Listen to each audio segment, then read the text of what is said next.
今日はシナプス再生が受験勉強の決め手になるという題で話をします。これを聞いてその通りとこううなずく人は相当に水準が高い。まずもって、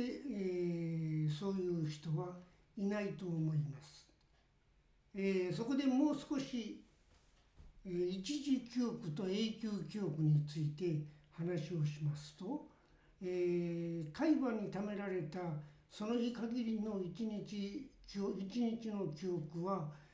これは寝ている間に、こちらの側頭葉を中心とした大脳に移ると。こう大脳の心皮質に移るんですね。そこで何が行われるかというと、記憶ができるというのですが、記憶ができるというのはシナプスというものが脳細胞の中から伸びてきて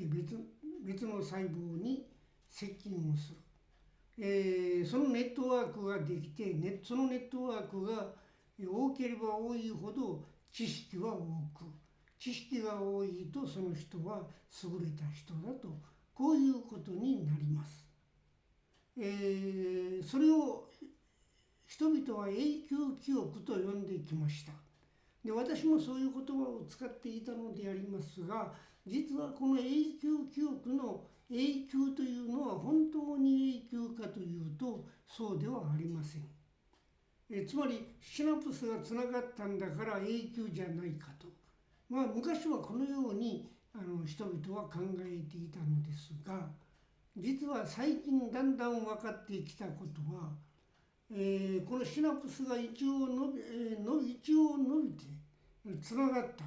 つながったからそれで良いか、ここでつながったんですが、それで良いかというとですね、実はそのつながった、シナプスを切るという作用がこの脳の中に働いているんですね。ということはどういうことかというと、毎日新しい情報がこう脳に送られてきます。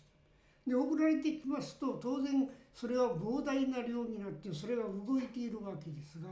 脳はですね、全部の記憶が動くということの負担には耐えられない。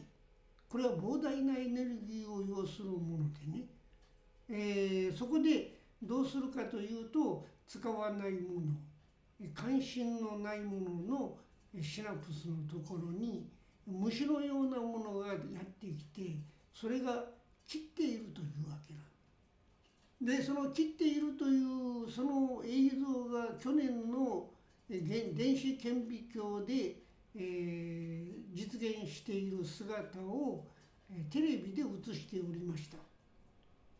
だからつまり言えることは、せっかくつながったシナプス、そのシナプスがこうつながって隣のこの細胞にこうスーッとこういって、これでつながっている。厳密に言うとつながっているわけではない。実はかすかにこう空いた状態でこうなっている。で、この空いた隙間のところを、神経伝達物質、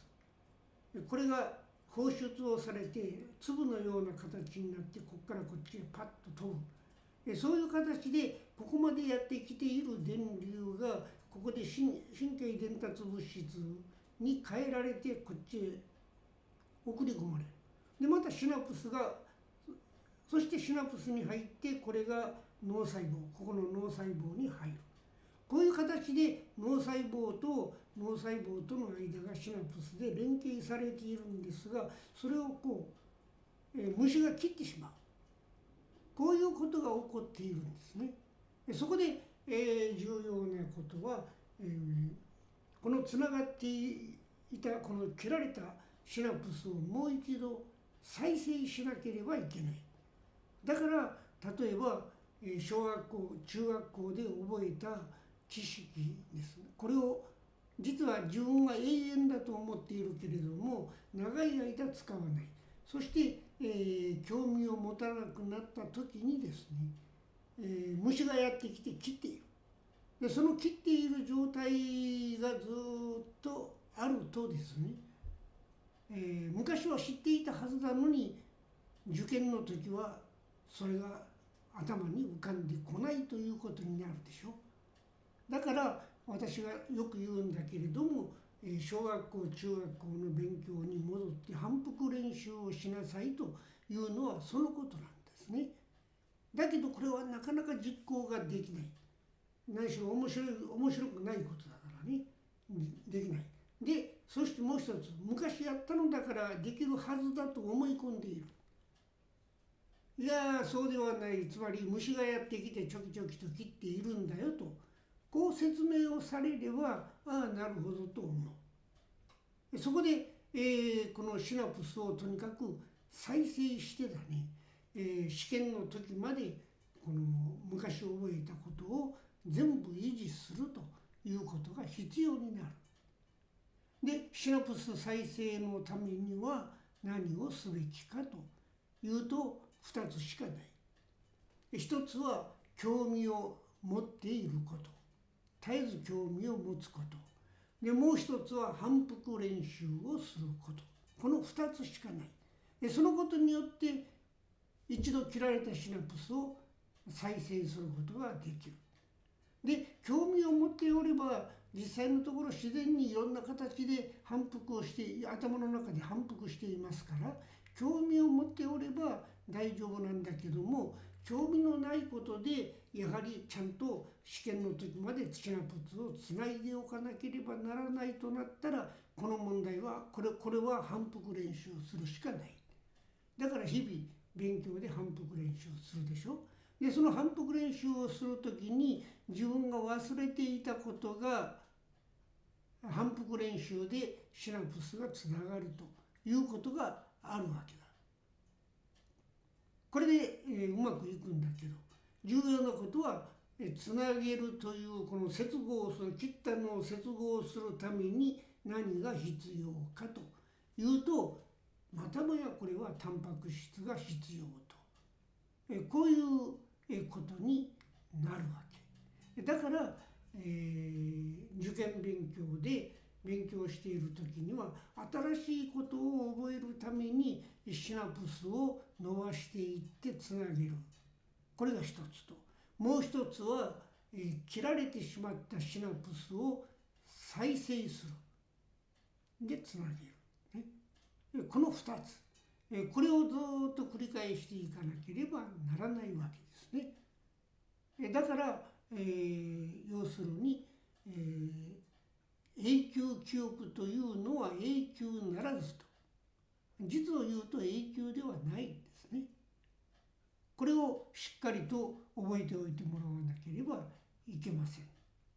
でこのことは今私が初めて言うことかというと、実はそんなことではなくてね、誰でも本来そういうことは分かっているはずなんですね。それはなぜかというと、記憶の中にもいろんなランクがあってですね、死ぬまで覚えている記憶と、それから例えば、もう50ぐらいになってしまうと、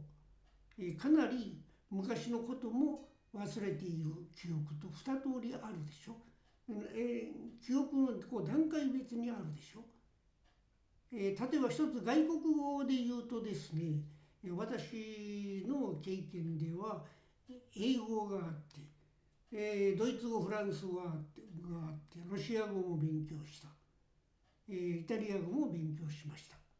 その時は全部覚えてるつもりであったけれど、その中でランク付けをするとね、今までまだ最後まで残っていると思われるのは英語であってね、その次はドイツ語、フランス語、ロシア語、イタリア語という、つまり後の方でやったものはどうも永久記憶に入れたつもりだけれども消えていくのが早いのではないかな。つまり消えていっている量は大きいと思いますね。だから、シナプスの話がなくても体感的にはそのようなことはみんな知っているわけなんだけれど、みんな永久記憶に入れたらそれは大丈夫とこう誰もが思う。そこでこれを今、大脳生理学の観点でね、虫がやってきてシナプスを切るのだということを説明をして、で切られたもので必要なものは修復しなければいけない。修復するにはまたもやタンパク質がいると、こういう話だから、過去のことを振り返る勉強をしておいて、その後良質のタンパク質を食べて寝ると、これが重要になってくると。これがいつまでも、頭が良いと言われるようにするための条件ですね。でこれで受験には成功します。